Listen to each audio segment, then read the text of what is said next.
You mentioned that a couple of, what was it, last month, he was named Rookie of the Month for the first time. And he did a whole bunch of interviews for that, as you might imagine. He was on TV, et cetera. And then he kind of had a rough night that night. He had one of his worst nights of the year, which, have been pretty few and far between. And we talked to DePoto about it later that week, and he was like, oh, yeah, Julio actually, after that game, said, hey, I want to make sure I step back and away from all that he felt like he had lost his rhythm, his routine, and his focus. And the next day, he was like right back to being Julio again. So when you mention the maturity, it's fairly shocking when you watch him in person.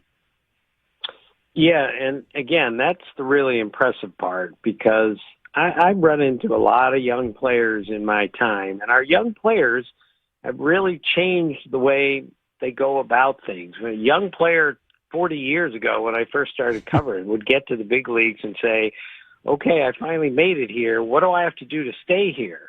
Some of our young players get to the big leagues now and say, well, I made it to the big leagues. What are you going to do for me now? He's the opposite of that. He's the 40-year throwback. He's the guy who's saying, all right, I made it here, and I just want to get established here, but what do I have to do to stay here and be a great player? And that's where the maturity comes in at such a young age.